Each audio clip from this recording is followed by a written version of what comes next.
जम्मू कश्मीर के पहलगांव में आतंकवादी हमला हुआ है जिसमें 27 लोग मारे गए हैं।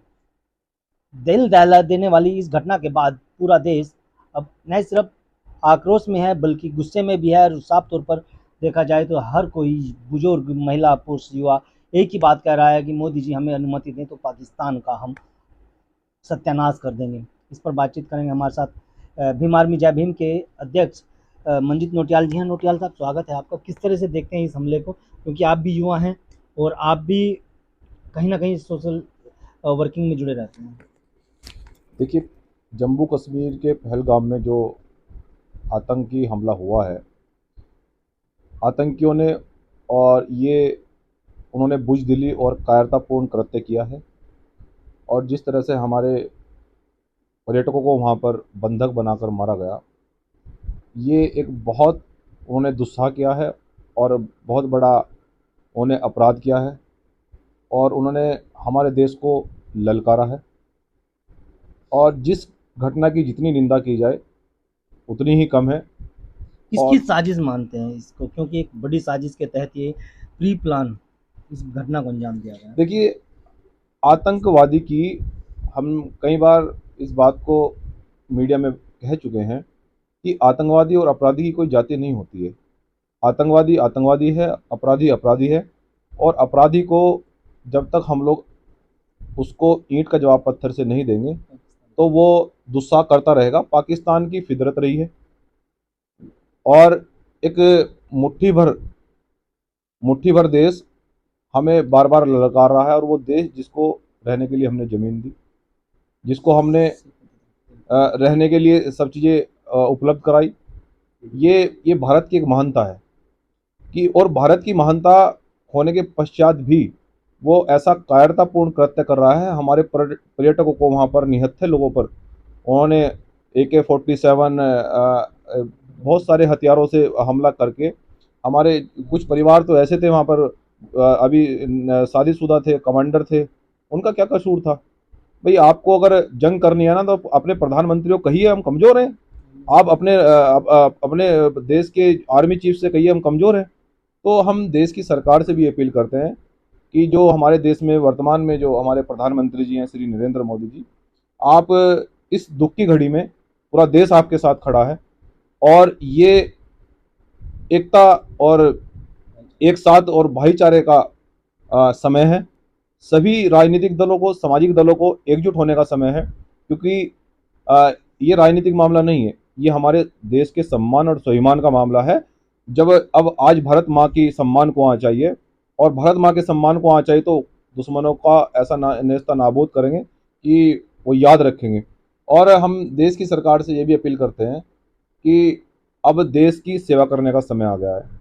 अब देश की ताकत दिखाने का समय आ गया है। हमारे देश के जो नेता हैं, श्री नरेंद्र मोदी जी को भी कहते हैं कि हम दुनिया के सबसे बड़े नेता हैं।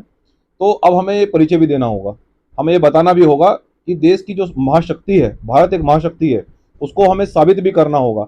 और हम देश की सरकार से ये अपील करते हैं, क्योंकि देश की सुरक्षा एजेंसी भी वो संविधान के अनुसार ही चलती है, हम संविधान को मानने वाले लोग हैं, कि देश की सरकार और देश के माननीय राष्ट्रपति जी, देश के माननीय प्रधानमंत्री जी से अपील करते हैं कि वो हमारी जो चमार रेजिमेंट है उसको बहाल करे। चमार रेजिमेंट को बहाल अगर किया जाता है और चमार रेजिमेंट को इन आतंकियों को जवाब देने का अगर मौका दिया जाता है तो निश्चित रूप से हम माँ भारती की सेवा करेंगे। निश्चित रूप से आतंकियों के जो सर हैं वो प्रधानमंत्री जी और राष्ट्रपति जी के ऑफिस में हम जमा करेंगे, वादा कर रहे हैं आपसे। क्योंकि चमार रेजिमेंट एक वीरता का परिचय है, एक ऐसी वीर शक्ति है जो हमने पहले भी देश की आज़ादी में लोहा मनवाया है दुनिया को। तो हम ये कहना चाहते हैं कि कुछ लोग हमारे ऊपर ये संगठन पे भी आरोप लगाते हैं कि भाई भीम आर्मी संगठन जो है ना, झगड़ालू संगठन है, इसको बॉर्डर पर जाना चाहिए लड़ने के लिए। अब देश के लिए लड़ने का समय आ गया है। हम सरकार से अपील कर रहे हैं, हम संवैधानिक रूप से सरकार से अपील कर रहे हैं कि भीम आर्मी को समय दिया जाए देश की सेवा करने के लिए, माँ भारती की सेवा करने के लिए। देश को हमें मौका दे, हम बताएंगे कि हम लोग कौन लोग हैं और विरोधी लोगों को, पाकिस्तान को हम बताएंगे कि हम कौन हैं। ये सीधी सीधी चुनौती हम दे रहे हैं पाकिस्तान को। और अगर आतंकियों के अगर सर सब 24 घंटे में अगर सभी बोरी में बंद करके अगर राष्ट्रपति और माननीय प्रधानमंत्री जी के आवास पर जमा न कराए तो ये कहना कि चमार रेजिमेंट के लोग क्या करे थे। भीम आर्मी के लोग क्या कह रहे थे? मंजीत जी, बात ये होती है कि नाम पूछकर, धर्म पूछकर, यहाँ तक कि कुछ लोगों के तो कपड़े उतार कर उनकी पहचान की गई, उसके बाद गोलियां मारी। देखिए हम फिर से भी बता रहे हैं कि अपराधी की कोई जात नहीं होती है।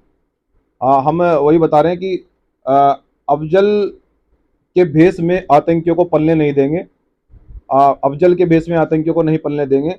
और ये जो बताया जा रहा है, मीडिया के द्वारा दिखाया जा रहा है कि उन्होंने धर्म पूछा, जाति पूछी और ये सब चीज़ें पूछी।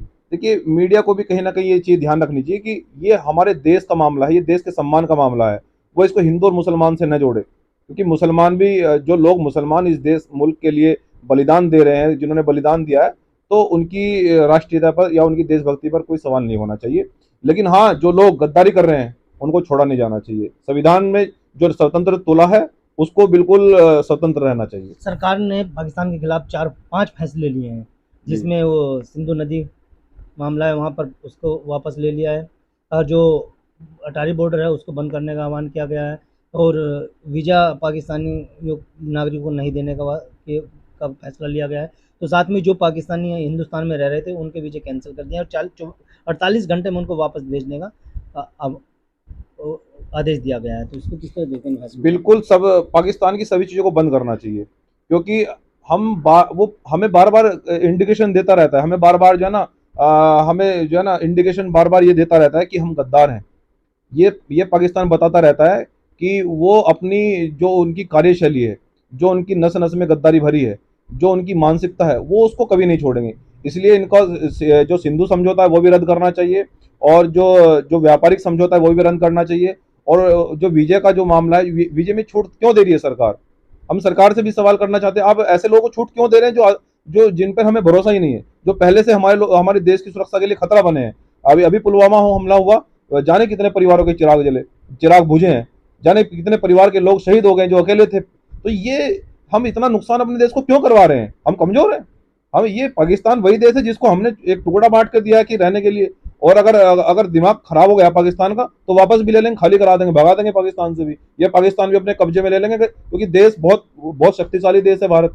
इस भारत देश के लिए मान सम्मान के लिए कोई समझौता नहीं होगा। तो इसलिए भारत सरकार से भी अपील करते हैं कि देखिए, आपको बड़ी सूझबूझ से निर्णय लेने का समय है, और पूरा देश आपके साथ खड़ा है। ये भारत के मान सम्मान की बात है, आप बड़ी सूझबूझ से निर्णय लीजिए, और सब लोग आपके साथ खड़े हैं, क्योंकि राजनीतिक मामला नहीं है, हमारे देश के सम्मान की बात है। और भारत के प्रधानमंत्री जी को, माननीय राष्ट्रपति जी को, ये जो इनको छूट दी जा रही है विजय में, सब बंद करना चाहिए। इनका हुक्का पानी सब बंद करो। ये जो आतंकी हैं, क्योंकि ये अपनी फिरका परस्त ताकतों से नहीं बाज जाएंगे, और इनको जो है ना प्रधानमंत्री से अपील है कि हमें तैयारी करनी चाहिए। आज सर्वदलीय बैठक चल रही है दिल्ली के अंदर, उससे क्या उम्मीद है? सर्वदलीय बैठक में क्या कुछ फैसला आने की उम्मीद? सर्वदलीय बैठक से भी जितने भी दल बुलाए गए हैं, हमारा उनसे भी यही कहना है और यही अपील है देश के सभी राजनीतिक दलों से कि देखिए, सबको एकजुट रहना चाहिए। हमारा भारत देश की दुनिया की बहुत बड़ी शक्ति है, और सबको एकजुट होकर अपनी एकता का परिचय देना चाहिए। आतंकियों को जवाब देने के लिए एकजुट होना चाहिए, और हम लोग एकजुट हैं। हम पूरा समर्थन करते हैं सरकार जो भी निर्णय लेगी, आतंकियों को धूल चटाने के लिए, आतंकियों को मुंह तोड़ जवाब देने के लिए, और पाकिस्तान को घर में घुस कर मारने के लिए हमारा पूरा समर्थन है सरकार को। किस तरह की स्ट्राइक की मांग करते हैं? देखो, जो है ना, कुटाई दबा कर हो, देखने वाली कुटाई हो, लगे कि भारत के सम्मान के साथ खिलवाड़ किया है और भारत भूमि को छेड़ा गया है, भारत की शक्ति को ललकारा गया है। तो इलाज ऐसा होना चाहिए कि देश के किसी भी व्यक्ति को, किसी भी निहत्थे को वो छेड़ने से पहले, गोली चलानी तो बहुत दूर की बात है, जम्मू कश्मीर की 1 इंच जगह पे पैर रखने से पहले 100 बार सोचे कि भारत वो भूमि है कि घर से निकाल कर मारेगा। धन्यवाद। बहुत बहुत धन्यवाद। मंजीत नौटियाल जी ये थे हमारे साथ, भीम आर्मी जय भीम के राष्ट्रीय अध्यक्ष मंजीत नौटियाल, जिन्होंने न्यूज़ 14 से बातचीत में साफ कर दिया है कि प्रधानमंत्री नरेंद्र मोदी जी अगर चमार रेजिमेंट को बहाल कर दे तो कहीं ना कहीं देखा जाए तो 24 घंटे में उन आतंकवादियों और उनको संरक्षण देने वाले तमाम उन लोगों को, चाहे वो पाकिस्तान के हो चाहे किसी भी देश के लोग हों, जिन्होंने इस तरह घटना का अंजाम दिया है, तो 24 घंटे के अंदर राष्ट्रपति और प्रधानमंत्री मोदी के दफ्तर में उनके सर पहुंचा कर रहेंगे। वीडियो के बारे में आपकी क्या राय है, कमेंट में जरूर बताएं। अगर आप ये खबर फेसबुक पर देख रहे हैं तो वीडियो को लाइक करके पेज को फॉलो करें। इसके अलावा अगर आप इस खबर से यूट्यूब के जरिए जुड़े हैं तो चैनल को सब्सक्राइब करके बेल आइकन दबाना बिल्कुल ना भूलें। नमस्कार।